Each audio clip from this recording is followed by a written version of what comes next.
Read in the book of Numbers, chapter 33 in the King James Version. These are the journeys of the children of Israel which went forth out of the land of Egypt with their armies under the hand of Moses and Aaron. And Moses wrote their goings out according to their journeys by the commandment of the Lord. And these are their journeys according to their goings out. And they departed from Ramses in the first month, on the 15th day of the first month, on the morrow after the Passover. The children of Israel went out with an high hand in the sight of all the Egyptians. For the Egyptians buried all their firstborn, which the Lord had smitten among them. Upon their gods also the Lord executed judgments. And the children of Israel removed from Ramses and pitched in Succoth. And they departed from Succoth and pitched in Etham, which is in the edge of the wilderness. And they removed from Etham and turned again unto Pi-hahiroth, which is before Baal-Zephon. And they pitched before Migdol. And they departed from before Pi-hahiroth, and passed through the midst of the sea into the wilderness, and went 3 days' journey in the wilderness of Etham, and pitched in Marah. And they removed from Marah, and came unto Elim. And in Elim were 12 fountains of water, and 70 palm trees, and they pitched there. And they removed from Elim, and encamped by the Red Sea. And they removed from the Red Sea, and encamped in the wilderness of Sin. And they took their journey out of the wilderness of Sin, and encamped in Dophkah. And they departed from Dophkah, and encamped in Alush. And they removed from Alush, and encamped at Rephidim, where was no water for the people to drink. And they departed from Rephidim, and pitched in the wilderness of Sinai. And they removed from the desert of Sinai, and pitched at Kibroth Hattaavah.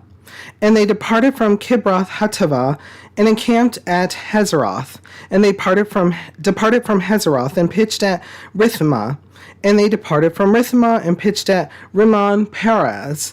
And they departed from Rimmon Perez, and pitched in Libnah. And they removed from Libnah, and pitched at Rissah. And they journeyed from Rissah, and pitched at Kehelatha. And they went from Kehelatha, and pitched in Mount Shephar. And they removed from Mount Shephar, and encamped in Heradah. And they removed from Heradah, and pitched at Mechaloth.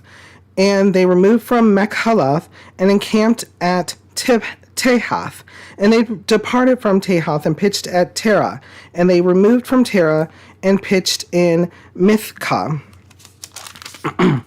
And they went from Mithkah, and pitched in Hashmonah. And they departed from Hashmonah, and encamped in Meseroth. And they departed from Meseroth, and pitched in Bene Jaakan. And they removed from Bene Jaakan, and encamped in Hor-Haggidgad. And they went from Hor-Haggidgad, and pitched in Jotbethah. And they removed from Jotbethah, and encamped in Ebronah. And they departed from Ebronah, and encamped at Ezion-Geber. And they removed from Ezion-Geber, and pitched in the wilderness of Zin, which is Kadesh. And they removed from Kadesh, and pitched in Mount Hor, and the edge of the land of Edom.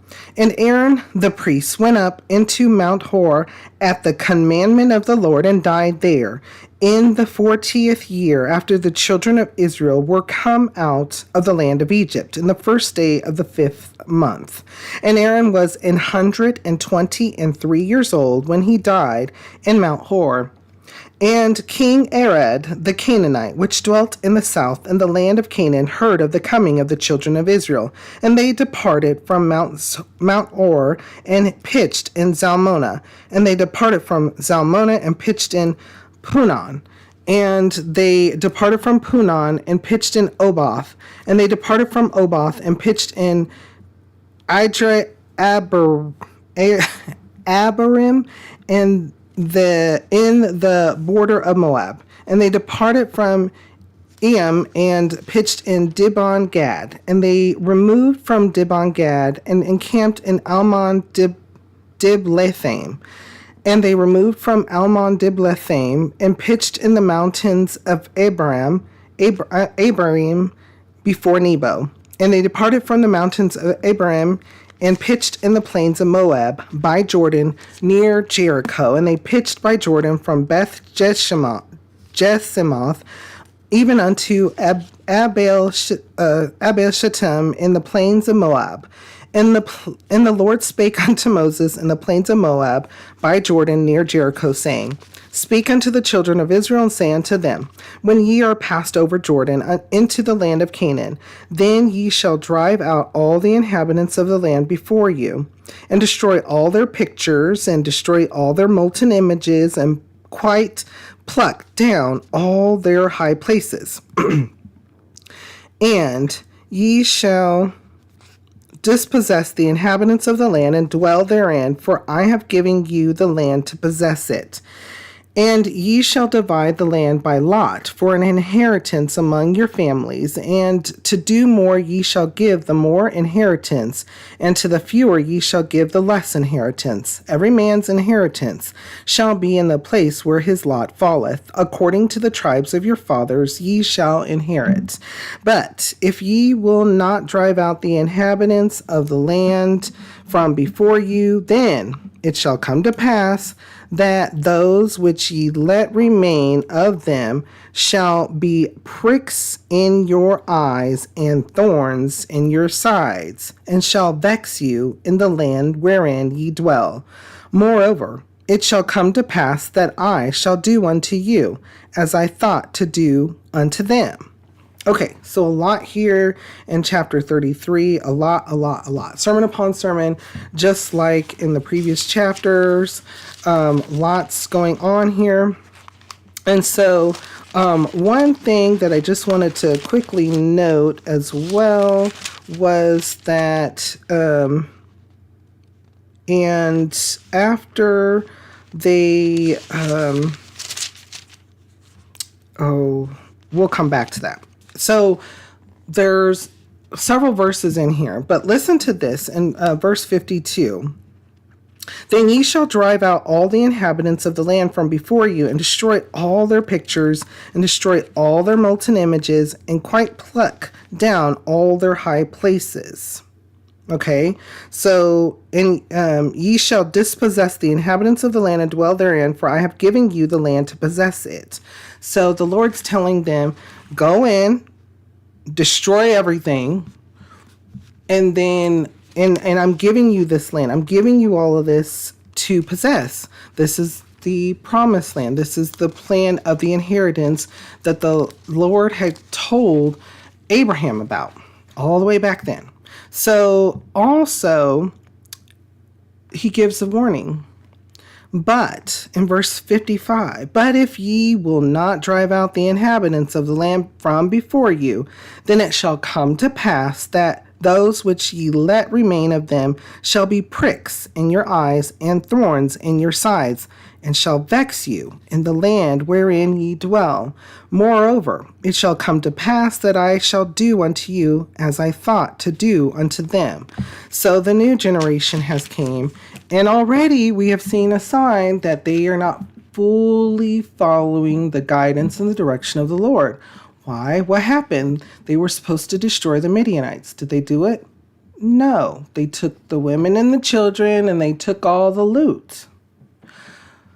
So the Lord is already giving them a hint saying, hey, if you do not do what I told you to do by going in and destroy everything, dispossess these people that are wicked from among you, then if you fail to do so, then these people that remain shall be pricks in your eyes and thorns in your sides, and shall vex you in the land wherein ye dwell, because they were already against them.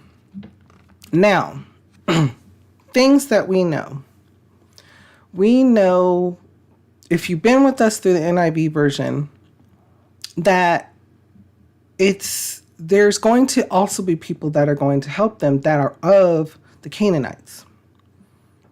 How do you say? Well, because the Lord is God, and he is known among the nations. even during this time, but some of these groups refuse to worship him, to recognize him, to understand that he is God. So the Lord is telling Israel, though, that these people that they're getting ready to go into, he's giving them information that they'll need, but are they going to listen? Thinking about it, bringing past to present. When we hear the Holy Spirit, when we hear the Lord working in our lives, and he speaks a lot, and we start getting those what ifs in our minds, like, well, okay, I may say this, but what if someone feels a certain way or acts a certain way or says a certain thing? And time again, the Lord has told throughout the Bible, his prophets, the people who, his disciples, the people that he tells them, allow for the Holy Spirit, because, and listen and allow for the Holy Spirit to speak, because you may hear something, you may get pushback, or you may get something of not understanding, or you may get things that are thrown back at you. But guess what? The Lord already knows. The Holy Spirit already knows, and the Lord knows how to respond to those things. And the Lord can utilize us when we are allowing ourselves to be utilized, when we are in the Spirit, and we are following through what the Lord's guidance has in our lives. And it will show. It will show. And so many times have I even witnessed where there's truth and righteousness, that the wickedness or the fighting against, or whatever, it backs down. It backs down. In the few cases where there is just a sudden, no, it's not, there's a sudden, it's because of the person having to deal with hearing what's correct, what's true, and what's righteous, which is accurate. So therefore, what do? You allow for the Lord to speak the righteous and justice and the love. And then you also care and understand what is going on, because we too once were wrong. We too once were sinners. But we can utilize the word for correction. We can utilize the word for wisdom and guidance and love when it's through the Holy Spirit, when it's correct, when it's not mixed with our own thoughts and feelings. When we start to mix our own thoughts and feelings into things, they get off. It kicks open the door for wickedness and sin to come our way as well. And that is one thing that we do not want. We don't want to be a person who is looked at as a hypocrite. Do as I say, don't do as I do. We want to be able to be utilized. And by being able to utilize, we want to also hear what's coming out of our mouths too. So when the Lord speaks, when the Holy Spirit speaks, he's not only speaking through us, but he's speaking to us. That's sometimes the point that we miss. Even Moses, even the prophets, even Isaiah, Ezekiel understood. Even Elijah understood when the Lord speaks, he's not only speaking to those who it may benefit, but he's also speaking to you who also will benefit. So listen to the Holy Spirit and listen to what the Lord has in store for you. Before we go on, though, because I know there's a lot here, what kind of thoughts or feelings come to your mind? When we read over this, how does it make you feel and what does it make you think?